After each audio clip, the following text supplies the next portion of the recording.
포이맹 칼럼 사랑하는 K 형제님에게. 사랑하는 K 형제님, 지난번에 보내드린 서신은 잘 받아보셨는지요? 그곳 생활은 어떠신지요? 오늘 아침도 메시지를 누리는 가운데 이 내용을 K 형제님과 함께 공유하고 싶은 마음이 들었습니다. 왜냐하면 그곳에서의 삶이 답답할 것 같다는 생각이 들었기 때문입니다. 우리는 지금 계시록 시대에 살고 있습니다. 지금 주님은 이기는 이들을 부르고 계십니다. 우리는 주님의 예언의 말씀을 주의해야 합니다. 주님은 마태의 24장 32절에서 무화과 나무의 비유를 배우십시오라고 말씀하셨습니다. 그런데 그 예언의 말씀이 1948년에 이스라엘이 독립함으로 성취되었습니다. 망했던 민족이 2500여 년 만에 다시 독립한 것입니다. 4개의 나라, 바벨론, 바사, 헬라, 로마의 대제국들이 지금 어디에 있습니까? 그런데 놀랍게도 나라와 땅을 잃었던 이스라엘은 새로 독립한 것입니다. 그리고 누가복음 21장 24절에서 이방인들의 때가 차기까지 예루살렘이 이방인들에게 짓밟힐 것이라고 하셨는데 1967년에 예루살렘이 회복된 것입니다. 이스라엘 독립과 예루살렘의 회복은 주님이 다시 오심의 결정적 증거입니다.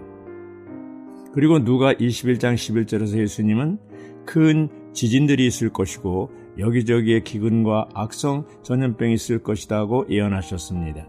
지금 전 세계적인 전염병의 확산은 그 예언이 이루어지고 있다고 볼 수 있습니다. 주 예수님은 믿는 이들에게 예루살렘의 군대에 포위되는 것을 보거든 성을 떠나라고 경고하셨습니다. 예언대로 AD 70년에 로마 장군 타이터스에 의해 예루살렘 성전은 돌 하나도 도루에 남지 않고 완전히 파멸되었습니다.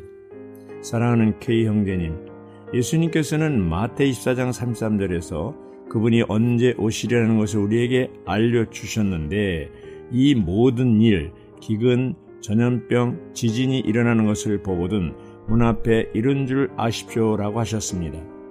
이런 예언의 성취가 이루어지는 것을 보거든 주님의 다시 오심이 문 앞에 가까이 오셨다는 것을 깨달으라는 경고입니다. 주님이 이렇게 말씀하신 것은 그분의 타임 스케줄이 정해져 있다는 것을 알 수 있습니다. 그리고 누구도 그분의 계획을 바꾸거나 피할 수 없다는 것입니다. 그렇다면 마지막 시대에 살고 있는 우리들은 무엇을 관심하고 살아야 할까요? 주님의 다시 오심에 초점을 맞추어 사는 것이 현명한 처녀들의 삶이라는 것입니다. 계시록 14장에는 첫 열매에 속하는 이기는 이들이 대환란 전에 3층천으로 휴거된다고 하셨습니다. 우리가 살아있을 때 주님이 오신다면 우리는 첫 열매로서 들림받게 되는 것입니다. 누가 들림받게 되는 것입니까? 바로 이기는 삶을 산 사람들입니다. 이것이 우리가 바라는 소망이 아니겠습니까? 만약 환란 전에 첫 열매로 휴거되지 못한다면 대환란을 통과하게 되겠죠. 성경에 의하면 대다수의 성도들이 대환란을 통과한 후에 공중으로 휴거될 것이라고 했습니다. 사랑하는 K 형제님, 주님은 반드시 다시 오실 것이고 우리 믿는 이들은 반드시 그리스도의 심판대에서 상벌의 심판을 받게 될 것입니다.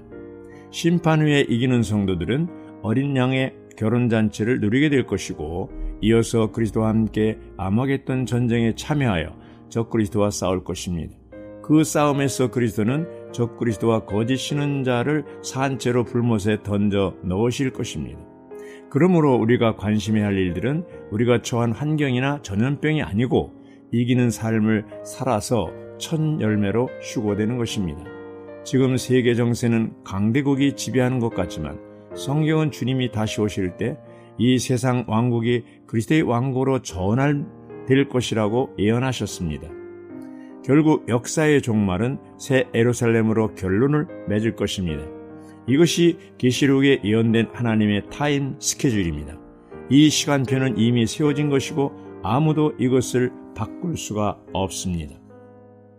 사랑하는 K 형제님, 현재 형제님의 처지가 억울하고 힘드시겠지만 주님이 우리에게 보여주신 새 예루살렘에 대한 이상을 결코 잊어서는 안 됩니다.